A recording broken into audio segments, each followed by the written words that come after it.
So I'd like to add my welcome to everyone, and for those of you who haven't spent time in Boulder, it snowed, I think, 3 times this week, and tomorrow it might be 70 degrees, so welcome to Colorado. The omics session this morning that Larry introduced is going to give you the groundwork, I think, to interpret some of the policy issues that we'll be talking about later. And we have a wonderful group of speakers. We're going to start with Richard Spritz, who is a human geneticist. I've known Rich for a while. He's here in Colorado at the Anschutz Medical Campus, where he's a professor of pediatrics and director of the Human Medical Genetics Program. And he has worked for decades in trying to unravel the genetic basis for a number of diseases and complex syndromes, particularly ones involved in autoimmune diseases and pigmentation diseases. And it's a great pleasure to invite him to share some of his experiences with this diverse group of audiences. I want to just add, while he's getting his mic set up, that this is a challenge for scientists. Larry, as you noted from his talk, has warned everyone not to use jargon and to keep their remarks succinct. Both of those things are difficult for us as scientists. So you have a challenge in front of you, Rich.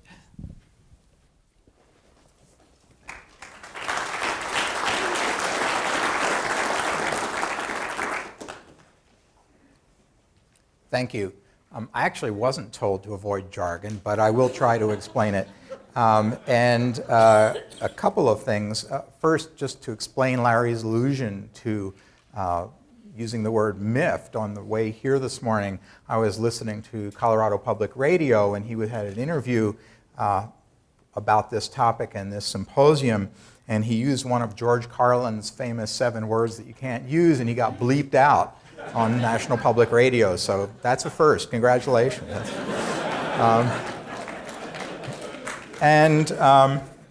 I was really, I didn't know some of the things that were going to be framed here. Larry asked me to give sort of a background in human genetics and kind of where we are. So the genetic part of personalized medicine. I think the issue of time is really crucial. It was announced this morning that under pressure from the FDA and the American Society of Human Genetics, that Walgreens will not start selling personalized medicine testing in its stores. Boulder is sort of the world epicenter for direct-to-consumer marketing of genetic testing, which isn't ready for prime time. The positive predictive value of most of these tests is essentially 0. The good news is that though we're not quite ready, we're getting there, and we're getting there really quickly. That just in the last couple of years, we've really started to make progress on the kinds of things that you'd probably like to have personalized testing available for. And maybe we're a few years away yet from having enough of a panel to offer more generally, probably not through Walgreens. But I think we're getting there. And there are some real challenges, and I'm going to work through with you what some of those are. And is there a pointer on this thing? No, it looks like it's the middle one. There, it's the middle one. Okay. So I've entitled my talk Genetics and Human Disease. Actually, Larry entitled it that, and that's good enough. I subtitled it Science on the Bandwagon. And it relates to this open mind point. I have been amazed in my now 30-some year career in the field of human genetics at the sort of 2 aspects of bandwagons that seem to sort of periodically take hold and lead people astray while they're making progress. And it's been an interesting discussion between myself and my colleagues about why this happens. A lot of it has to do with going out and getting money. A lot of it has to do with making use of the current technologies. But it is surprising the extent to which scientists believe their own hype and make really profound mistakes that are sort of obvious in the first place until their noses get rubbed in it, and then they begin to change direction. So I spent a lot of time on the web looking for pictures of bandwagons, and I'm going to show you a number of those. I wasn't quite sure what a bandwagon was, actually. Now I know. And I want you to notice this guy right here who has a striking resemblance, I think, to Francis Collins. And I didn't even need, as I thought I might, to put a picture of Francis there because he looks so much like him anyway. So that's not to be taken as an editorial comment. Now, I want to start back when I was in medical school, 1972, and tell you what the worldview of genetics was. And specifically genetic diseases was that genetic diseases are rare and they mainly affect kids, and we don't pay for our kids in medicine anyway. And the history of medicine had been one of environmental manipulation. Antibiotics was the success story of the 20th century. Surgery, that's how you deal with disease because nobody can do anything about genetics, so why bother?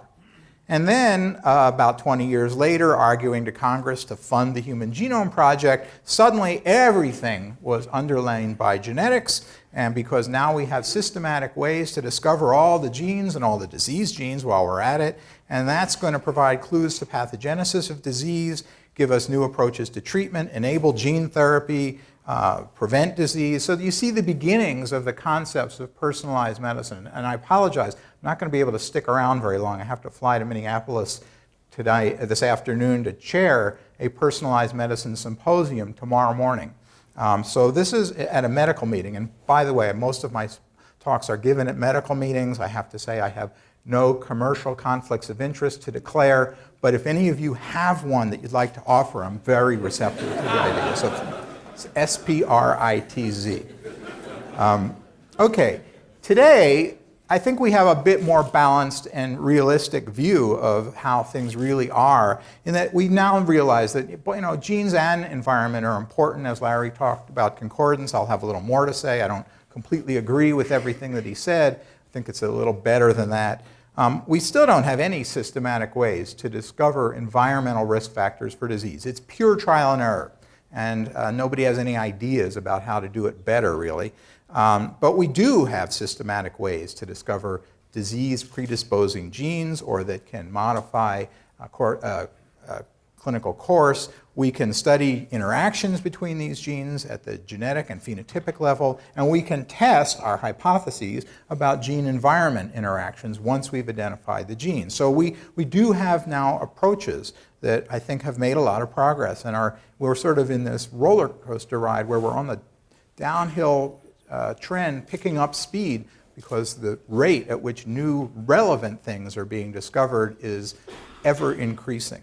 And the idea then is personalized medicine, that disease gene discovery can highlight new pathogenic pathways. I will tell you that's happening. We can get new drug targets, that's happening, and that we can begin to infer environmental risk factors that predispose or that trigger disease. That's not yet happening, but we're starting to see some glimmers of light, I think. And I think that another omics, like for example, studying the complete genomics of one's microbiome offers some real potential there in coupling that with one's genetic risk, so that we're starting to see how personalized medicine might work. And I want to emphasize the might, because the problems, we don't know how big the problems are going to be just yet. Yeah? What's a microbiome? Microbiome is the genome of all the bacteria that you have in a sample by sequencing the genomes of everything. And so literally you just swab skin or gut or whatever and sequence it all.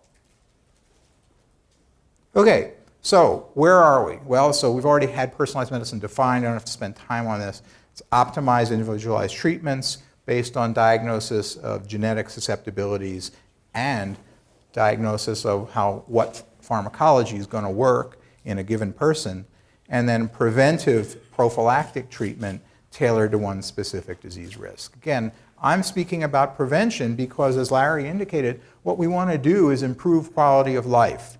And so that is a big part of preventing complications of disease. And in fact, if you could imagine preventing type 2 diabetes altogether, for example, you might even have some major impact on healthcare costs, though mostly we've tended to just spend more whenever we realize any savings at all. And many of the savings enable new technologies that are just expensive.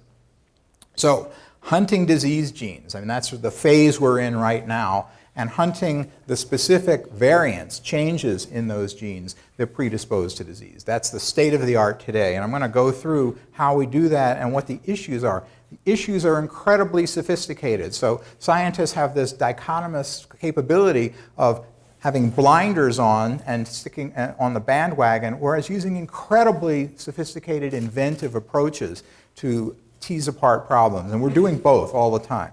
So why do it? This is a genome project slide that I've modified a little bit. Once you find the gene for anything that has a genetic component, that's actually a question you have to ask first. And it's amazing how many people come into my office asking for help designing a project, and they haven't thought about that. And I said, well, what's the evidence that genetics plays a role? And it's tough to pin down. Twin studies are one way. And the idea being, if you can identify the gene, then you can start to study the biology, the drug therapy. It immediately lends itself to diagnostics, because you can study the DNA in different individuals. That may lead to preventive medicine, help you with pharmacogenomics, gene therapy. Once you understand the biologic defect, you may then be able to test or identify triggers of disease, and I think that's really going to be important. And this is what personalized medicine really is all about in the sort of meta details. So where did it all start? Well, it all started back in the mid-1970s as we began to be able to identify and isolate DNA that codes for a gene. And the first approaches were what we called functional cloning, where you actually figured out what was going on in the disease, you got the relevant protein, you got the RNA, and that led you to the gene. And then you could later, if you wanted, figure out where the gene was on a chromosome. That was called functional cloning. And I did the first of that back in 1975. And we quickly ran out of genes. We didn't know much biology back then. And so very quickly, starting with the cystic fibrosis gene that Francis Collins identified, the paradigm of positional cloning came into being, whereby you start with the disease, figure out where it is on a chromosome, look at the genes in that region of the chromosome, and find the one, usually based on it having a gene mutation that you could identify, and that tells you what the gene was, and then from that you could begin to figure out what the protein was and maybe what it did. So this is the positional cloning paradigm, and this is how today we find pretty much all genes. And that's why there was a genome project, to make all that easier to do, because it was hard to do back in the 1980s.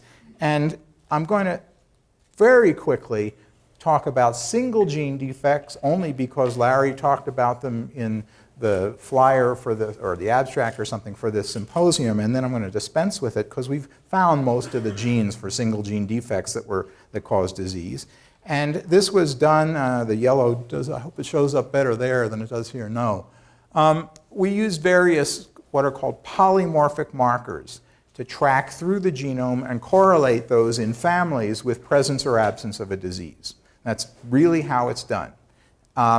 The polymorphic marker bit is important because we can only track differences. If everyone's the same at the DNA level, there are no differences to track.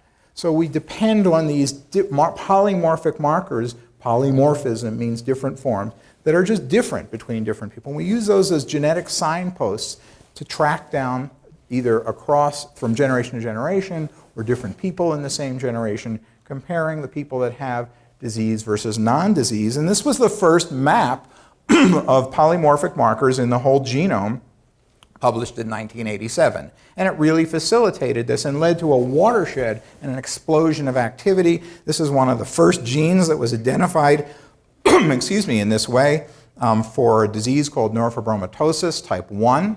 And what you can see, this is a pedigree. All the affected people are in dark, and all the affected people have at least one copy of this band right there.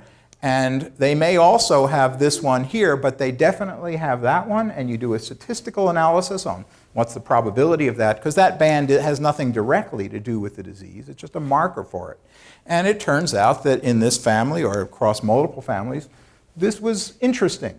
And it led to identification of, by looking at genes in the region of this polymorphic marker, the gene. So that's how you do it.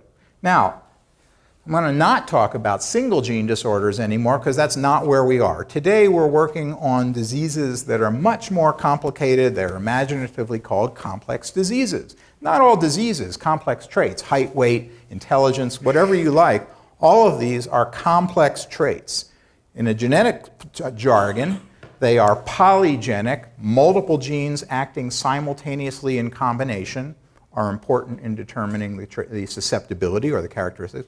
And multifactorial, which allows for the possibility it's not just genes, that it's environment, even just random chance kinds of events as well. So multiple genes interacting with the environment. Now, this is sort of a different view of genetic concordance. This is put out by the Genome Project, and ranging from very high concordance to an autoimmune disease such as psoriasis. On Larry's slide, it was rheumatoid arthritis where the concordance is high, another autoimmune disease, to very low concordance in yet another autoimmune disease, as it turns out, multiple sclerosis. Almost no concordance in cancers, because that, in general, what you've inherited isn't so important for that, except in uncommon families that have a tendency towards fairly specific cancers. And so we measure something called heritability as to how heritable is this trait. How much do genes matter compared to non-genes? So, complex traits. These can be what are called dichotomous traits, you have it or you don't, versus quantitative traits, your height, how tall are you, okay? So continuous measures. And the point, and it's amazing to me, as far as I can tell, I'm the only person that's ever articulated this, is that no single gene is sufficient by definition. And that's a fundamental concept to polygenic diseases that just never gets said, and that dramatically influences your thinking as to what the biology must be. It's multiple susceptibility genes acting probably in different combinations in different people, even in brothers and sisters, could still be different combinations if the genetic traits or the genes are very common. Furthermore, there's incomplete penetrance. And what we mean by that is that you could have those two identical twins have the same genetic makeup, and one of them gets the disease and the other doesn't. Okay? So penetrance is the probability of getting the disease given that you have the genetic predisposition. And then environmental factors play a role. Maybe you encounter them, maybe you don't. Maybe you encounter them at different times in your life, and that has a lot to do with concordance. For type 1 diabetes, it looks like if you can follow an HLA-matched sibling of a child with type 1 diabetes forever, they're going to get type 1 diabetes eventually. And yet, there's also a later onset form of type 1 diabetes for which HLA doesn't really matter. And as I'll show you, my guess is that HLA has relatively little to do with getting type 1 diabetes. It has a lot more to do with when you get it. And because it probably mediates something to do with those environmental triggers, or at least response. So, these diseases that we're interested in are common. Alzheimer's disease, type 1 diabetes, hypertension, heart disease, whatever. Could be that the predisposing genes are also very common, which paradoxically makes them harder to find. And environmental risk triggers are probably fairly common and could be different in different people. So, first bandwagon, and it's a big one, is that as we, in the first part of this decade, began to have the tools to seriously approach finding the genes for these diseases, a mild debate broke out. Should have been a big debate, as it turns out. And it had to do with the fundamental genetics.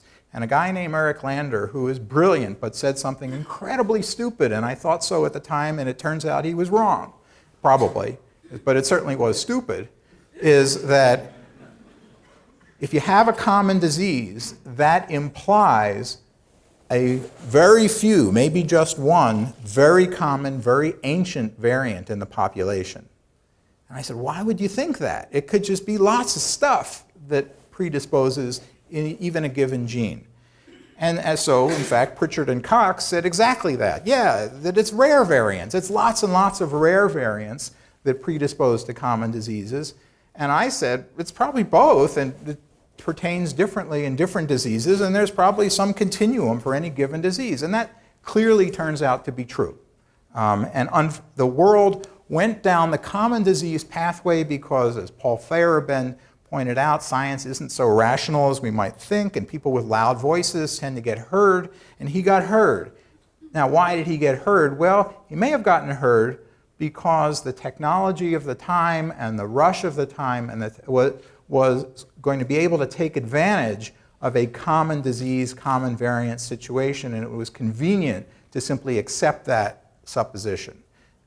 Now we have technology to go beyond that. We were sort of forced to, given what we found.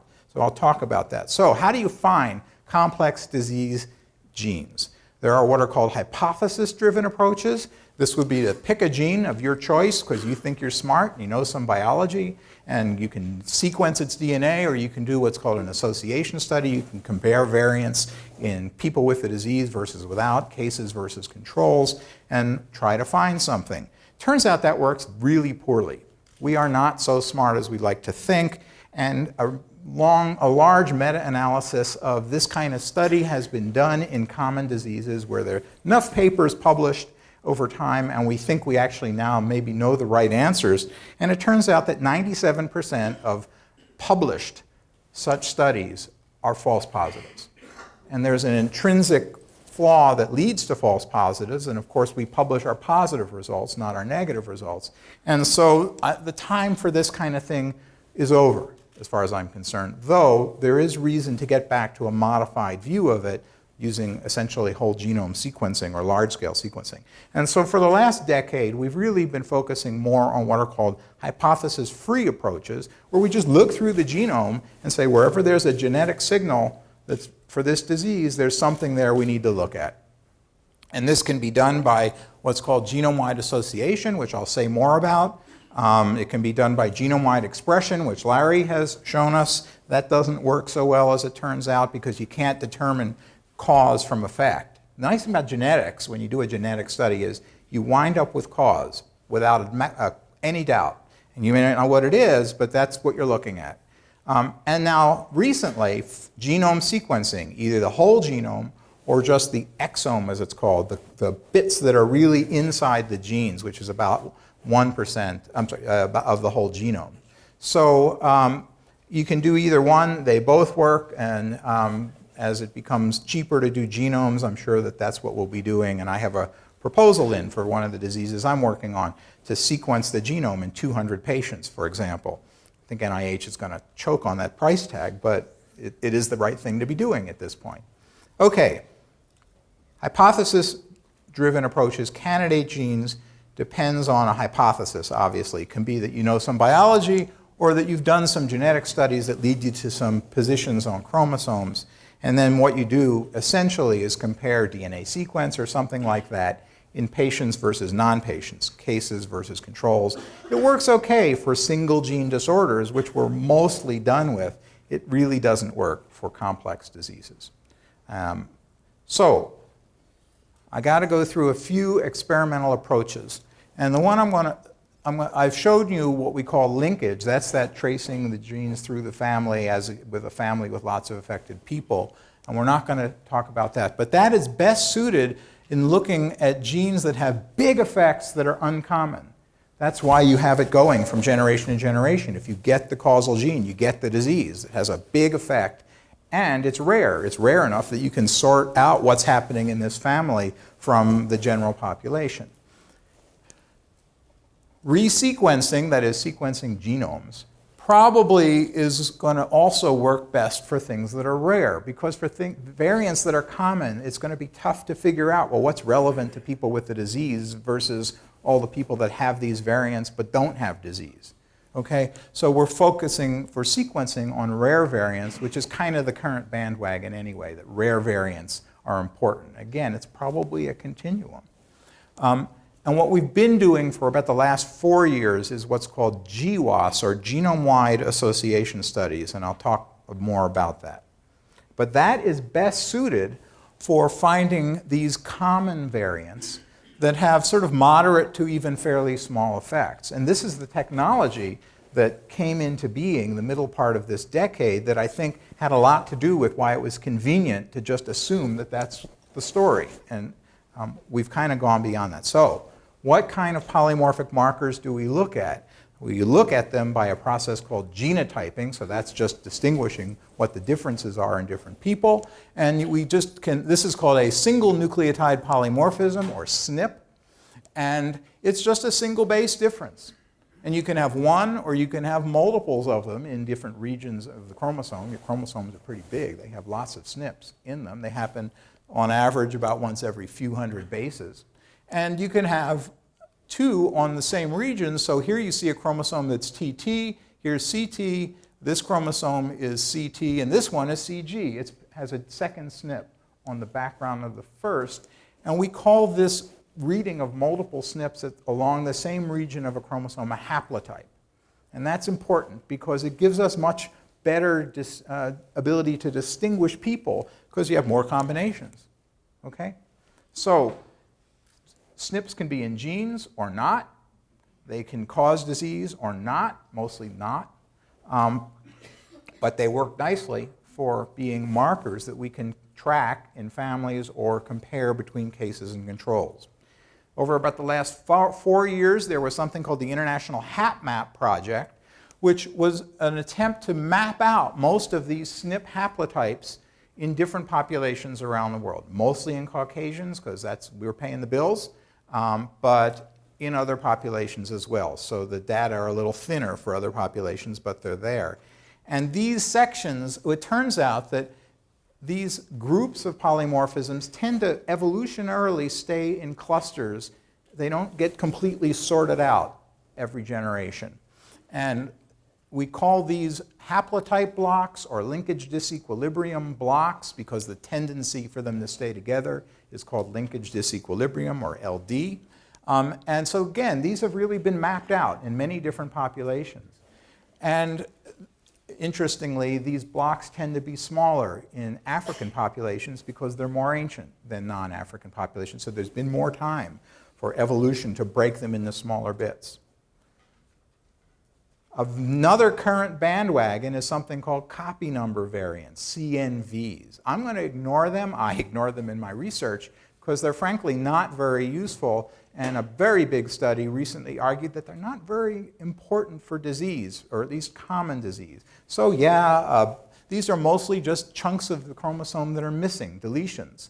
There are regions where they tend to happen often. There are regions where they happen less frequently. Could be that they cause a disease in a given person, but they're certainly not, apparently not, so causal for common diseases. And so they're hard to assay anyway, and so most of us just conveniently ignore them.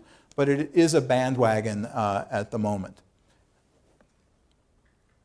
So back to this. We're going to talk about genome-wide association studies, remembering that the sub rosa point is that we're mostly looking for common variants that have small to moderate size effects. A genome-wide association study can't see rare variants, even if they're there, with one caveat. Okay, so this is a relatively recent approach. The first was published in December 1997. There are now over 300 published. We published one in New England Journal of Medicine last week. And what you do is you type hundreds of thousands to millions of these SNPs whose positions are known all the way across the genome, and you compare cases versus controls for whatever it is you're interested in. It doesn't even have to be a disease. And there are other approaches to it, but that's the usual one. You don't have to have any hypotheses as to disease pathogenesis. You're just looking for SNPs that are different between your cases and controls. And then if you find somebody, take that SNP and test it again in another collection, an independent collection of cases and controls. See if you see the same signal. If you do, good news, you found the gene, or at least you're close to it. So these can find things that are very common, gives very fine localization, and the good news is it works. We've spent decades, in the case of type 1 diabetes, many decades, trying to understand the biology. We really haven't gotten very far by that approach since Banting and Best figured out that insulin was missing. And suddenly, now we have a parts list of about 50 to 100 genes that we know play roles in developing type 1 diabetes. Now together, those genes don't account for a huge fraction of the total genetic risk, maybe about 25 to 30%. But it's a big start. We now have biological pathways, and as I'll show you in the case of the paper we published last week, those pathways are starting to fit together, starting to make sense, starting to give us clues as to what biological triggers of disease to look for and actually have spillover into other diseases as well that we never even thought about, or we should have, but we didn't. So why does it work? Well, partly it has to do with the fact that we can test so many of these SNPs using the kind of microarrays that Larry showed us before, where all those spots were on one little thing. We have very sophisticated statistical methods to increase signal and reduce noise, and that turns out to be profoundly important. And these statistical methods have only been developed in the last few years, but I'm always impressed with how sophisticated the thinking is behind them. We call a lot of that noise something stratification. It's basically differences between your patients and your controls that have nothing to do with disease, and so that introduces noise. And we can also, these are big studies, thousands of patients, thousands of controls, and it means that we can pick up very small differences, meaning in terms of magnitude of the effect. And the measurement is called an odds ratio, or OR. It's the increase in chance of having a disease given that you have the genetic predisposition at a given gene, realizing that no gene is sufficient. Okay, so this is sort of an example of the sophisticated methods that what you do when you get your data is you plot what you should have gotten theoretically versus what you got. This is literally 500,000 SNPs plotted across the genome, and the p-values, the significance of the difference. And then you adjust that. You say, well, this difference here is systematic. That can't all be relevant to disease. And so you can then adjust your statistics for that to bring this back down to where it should be and look at what's left. And there are even more sophisticated methods for, again, getting rid of noise, but it's very impressive and it works. These are the real McCoys that you should be looking at, as it turns out. So this is from our paper, a genome-wide association study. This is called a Manhattan plot. This is what one sees. So here's that QQ plot I showed you before. This looks like it's still a mess, but in fact, all that is real, it turns out. Those are your real signals, and we found a lot in the study because it was a big study, and we used every statistical trick we could to get rid of noise. And what you see are a bunch of peaks coming up, and those are your real signals. And here are some gene names, as it turns out. And I always like this statistical method called the grandmother method, that your grandmother could see the effect. And your grandmother can see that. And even my mom understood that. So I think that, this really turns out to work well. And furthermore, this is an autoimmune disease, vitiligo, which is what Michael Jackson had, where you develop white spots because you're killing your pigment cells. It's highly associated with other autoimmune diseases, which is why I'm speaking at a Personalized Medicine of Autoimmune Disease meeting tomorrow. And all of these genes, except that one, have to do with the immune system, modulating the immune system. And this is the target of autoimmunity in this disease. And they talk to each other, as it turns out. And this tells us this and this right here interact biologically and probably has a lot to do with your ability to fight off cancer, as it turns out. Malignant melanoma. Never thought of it. I should have. And so, in fact, probably the first benefit of this is that if we test for this gene, and what's the other one? One more. It's not on this list. It's actually on chromosome. It's this thing right here. If we test genetically for those 4 genes, I can probably tell who with melanoma is going to benefit from immunotherapy using interleukin-2. For right now, all we know is that only 1/3 of patients actually respond to interleukin-2 therapy. I bet I can tell you which that 1/3 is with just those 4 tests. So we're going to try to develop that as a personalized medicine test for people who have malignant melanoma, not the disease we're working on at all. So why all the naysaying lately about GWAS? There are many papers by eminent scientists saying, this doesn't work, or this is, doesn't work well. And there's a paper by a scientist that was published in Cell just this month, which is the worst garbage I've ever read, and she really ought to know better. She's an eminent scientist, and it's been very widely criticized, saying, well, she doesn't know what she's talking about. How'd this get published? Arguing that GWASs are a bad idea. Well, they're giving us right answers. not giving us all the answers, but they're giving us some of the right answers for the first time. That's a big deal given what NIH has spent on common diseases over the last 20, 30 years. Suddenly we're getting somewhere. The main reason is that they're very expensive, and so if you fund a genome-wide association study, it really means that you can't fund about 3 or 4 other smaller grants. And so it's a pure sour grapes phenomenon. Never underestimate sour grapes. But there are essentially infinite questions that you could ask that the best tool to answer would be a genome-wide association study.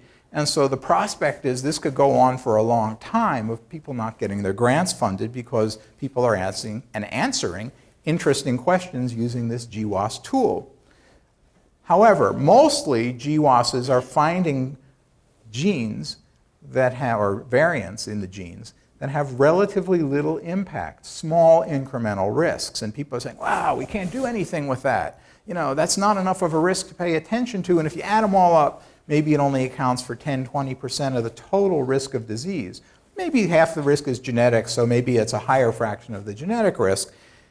And they're making a mistake, and I'll tell you about that in a minute. So the concept of where's the missing heritability, that we're not accounting for it all, has come up recently. And furthermore, if it really is the case that lots and lots of genes with very small effects are the basis of common diseases, that really is a negative for the idea of personalized medicine in some people's minds. I disagree with that, by the way, but that's the argument that's being made. So hold your horses, or at least half your horse. I won't say which half. So remember that GWASs only can find things that are common. And the Lander argument was that everything that was relevant to common disease is common. Tain't necessarily so. And in fact, the evidence is people are searching hard now to find less common variants that weren't picked up by GWAS that could increase the risk, could account for a significant fraction of the risk in a gene that was found by GWAS, or if there isn't a common variant in that gene, even the gene wouldn't have been found by GWAS. And the only way you're going to find that is by sequencing the genome, which is why I want to sequence the genomes of 200 people that have this disease that we're interested in. So maybe we've overestimated the fraction of the disease for which genetics is relevant. I doubt it. It also turns out that for diseases like inflammatory bowel disease, where there have been 4 genome-wide association studies done in Caucasians, you can put the data together, or at least the statistics, in what's called a meta-analysis, and you dramatically increase your power, and you find a lot more genes, and you account for a lot more of the total risk, because now you've begun to find things that are probably rarer. Pseudo R squared is the measure of the fraction of the total risk that you've accounted for, given everything you've found. So rare variants is another issue. And then the most recent one, and I think it's also obvious, it's brilliant and it's obvious, but it wasn't obvious to me, but it should have been, is that if you consider that there might be a diversity, a lot of rare variants on a gene, that they might all happen on different chromosomal backgrounds, those haplotypes I showed you. And if none of them are common enough to tag a haplotype, you won't see it at all. But by probability, if there are a lot of rare causal variants in a given gene, they're going to tend to happen on the most common haplotype. And what is going to happen is you get what's called synthetic association, not artificial, but real association. You're really seeing a signal, but it's not one signal. It's lots of signals, lots of different combinations of causal variants that are just happening on the same chromosomal background by chance. And that means that you may have already accounted for much more of the total risk for that gene, attributable to that gene, than you know. And that's turning out to be true. There's a paper published yesterday that shows that that's the case. So current approaches. High throughput, deep resequencing, taking the genes that we've found in genome-wide association studies and sequencing those genes in hundreds or more people, 3,000 people with type 2 diabetes being sequenced right now, to try to find the variants in those genes that actually cause disease. Sequencing the whole genome, if you like. Francis Collins has said that they're going to sequence the genomes of 300 kids with autism. I'm not so sure that's going to be such a useful thing to do, but we'll see. You can sequence the exome, not the whole genome, just the bits that are relevant to the genes. And it's going to be a challenge even after we do all of that. We're going to get a collection of variations that occur, some of which are going to be relevant to disease and some are not. And we don't have great approaches to distinguishing which are the real ones that cause disease yet. Some of them will be obvious, but most of them probably won't. So that's going to take us back to all sorts of other biology, animal models, proteins, chemistry, many other approaches to try to figure out what's really important. The 1,000 Genomes Project is a current project. It's due to be finished June 1, aiming to sequence, the genomes of 1,000 people, 500 Caucasians, and then a distribution from other populations, so that we can get some good feel for what's all the variation that's out there, that most of which probably isn't so relevant to disease, just to give us a catalog. Now, there is also an au courant naysaying that personalized medicine will never work. My favorite bandwagon here. If it's lots of genes with small effects and low penetrance, that is, low chance of getting disease even if you have the genetics, then genetic prediction is impossible. You're never going to be able to do it. Low odds ratios means that targeting that gene isn't going to help you because it has a small increase in risk. That's dead wrong. And if many genes contribute to disease risk, the combinatorial possibilities are just too complicated. We're never going to figure this out. Well, I think that the reports of the death of personalized medicine are a bit premature. First off, we're finding pathways, and it's pathways that we target with drugs mostly. And I think that that has probably huge potential for leading to benefit, and soon. Furthermore, there's a fundamental flaw in the idea that a gene with a small effect might not be useful. A gene could have a very small increment to your risk, but be essentially necessary for developing the disease. And so if you could abrogate that small increase in risk, but that is necessary to developing a disease, you could essentially eliminate the disease. So I've given you the extreme case, but the odds ratio has nothing to do with how useful it is. In fact, what you want to know is what's called the population attributable risk, or population attributable fraction. If you could get rid of that odds ratio due to that gene, what would the impact be in the population? That's the relevant thing to be thinking about. So you can do prediction in addition based on everything going on in that gene rather than variation by variation. So that's another approach. Still, I do think that specific prediction is going to be very difficult because of the penetrance phenomenon, that genetic predisposition to complex disease isn't deterministic. As Larry said, having the genetics doesn't imply that you're going to get it. So that's going to always be something that we're going to have difficulty dealing with. So that's really what I wanted to say. I want to do something that hardly anyone ever does, and I want to thank my historical mentors, mostly for teaching me to recognize bullshit and bandwagons. Jim Crow and Oliver Smithies at the University of Wisconsin, and Sherm Weissman and Bernie Forget at Yale, all of whom, I think including Jim, still go into the lab. In Jim's case, not a lab, his office, and not every day, but they're still all active in science, and I think that's just amazing and phenomenal. And finally, I'm just going to end with this slide that I think illustrates the power of genetics. Thank you.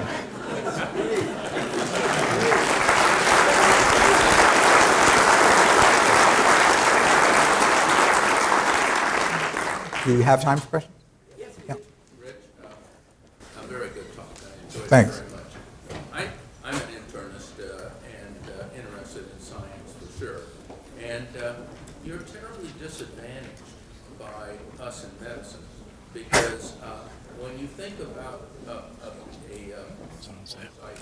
disease, and a classical example might be sickle cell disease, where we can diagnose it very specific. When we say diagnosis, we know exactly what we're talking about, and then you've discovered what the genetic cause is. When you talk about these other things, hypertension, that's high blood pressure due to multiple different pathophysiologic mechanisms.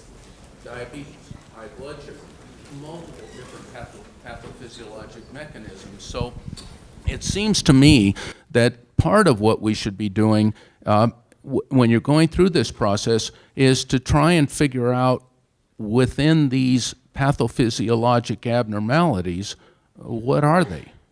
What are they? I mean, there must be maybe 10 different diseases that we classify as hypertension. Same with diabetes. And it seems to me that even when you get back to looking at drug responsiveness, there may be a way to loop back. If some people respond and some people don't, they probably have a different disease. And so what is the difference? So I'm curious about that, because I see where you're headed, but then I think about how we do that. Because if we could get there and had, like with sickle cell disease, well, then you know what to do. Maybe you don't know how to do it, but you know what you should be doing. So that's my question, and I'm interested in your thoughts about that. So two things. First, Francis Collins absolutely agrees with you that we need better phenotyping and what's called endophenotyping, which is parsing a phenotype into components. And the NIH is planning to has been putting major effort into achieving that, or at least coming up with ways to achieve it. But there's also good news. So probably the most replicated genetic finding in all of complex disease came from a study that I didn't think was going to work, except that it did, and that was a GWAS of heart attacks. Heart attacks, I mean, there are a zillion reasons why you could have a heart attack. Well, they found a big, huge signal on chromosome 9q24, I think it is. That's now been replicated about 100 times in different populations around the world. It turns out to be what we call a gene desert. There are no genes anywhere near there. And so either this is something in that region acting at a distance or having to do with scaffolding of the chromosome, or else we just don't even know enough to know what's going on in that region. But so even with fairly complicated phenotypes, you can begin to find things. And you might get better signals if you had finer phenotyping. And you might not find anything if there's too much noise in your phenotyping, your what the person looks like, basically. But you're right, in addition, that you can, once you have the results, say, well, which group of people gave us this signal? Which group of people gave us this signal? And what's different about them? Or parse them by difference, as you like. And that goes on. The Framingham study has been doing that quite a bit. Yes? Hi. Thank you for a very interesting talk. Unfortunately, I understood a bit of it, not all of it, but that's my ignorance more than anything else. One of the fundamental questions that arises, which is in some sense what the prior speaker was alluding to, is what about how we define disease? What is a disease?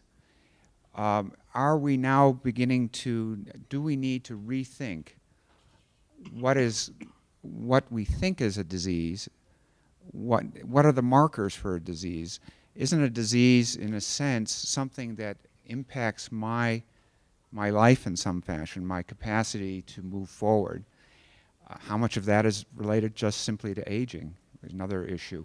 So one is the question of how do we define a disease, and is that notion, the framework that we're beginning to use to define disease, changing? Second question I have has to do with genetic switches, switching genes on and off. And we didn't really talk about that. You didn't address that at all in current talk. And I was just wondering if you might be able to just talk about that in relation to what you've said so far.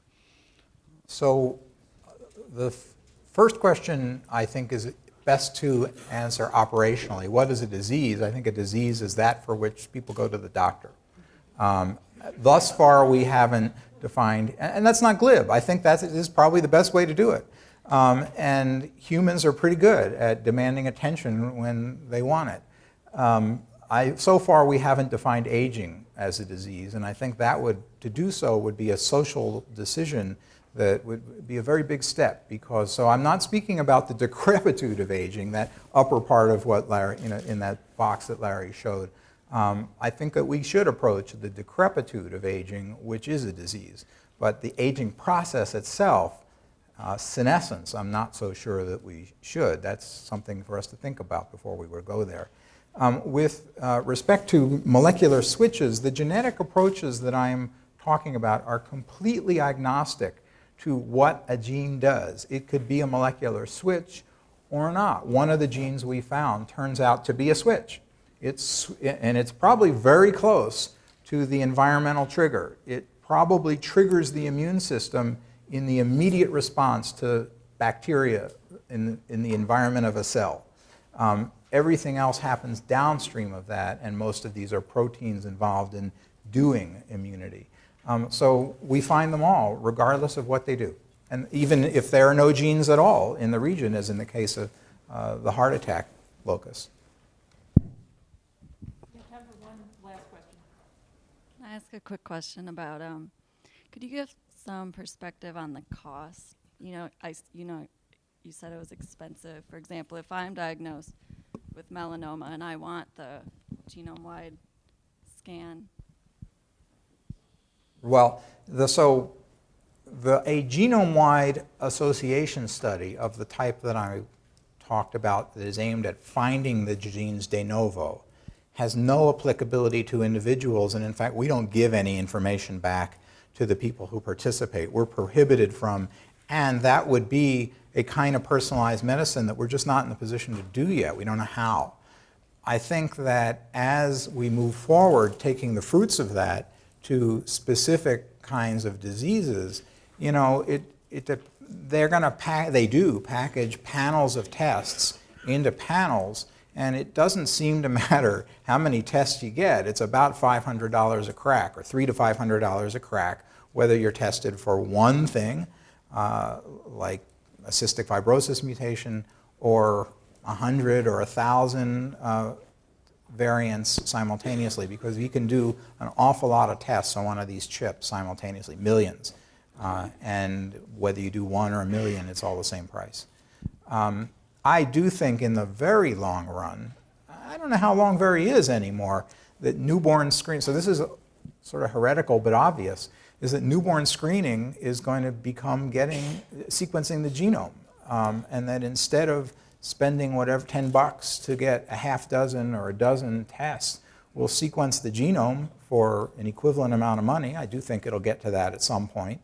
And then we will choose what we decide to look at and pay attention to and how we transmit that information. We've been doing that for decades with newborn screening. We know how to do that. It's not as big a problem as is often made out. It becomes a problem when the predictions become less deterministic, but it's still the kind of thing that we know how to do, and we can set some guidelines as to how to do it and then live by them.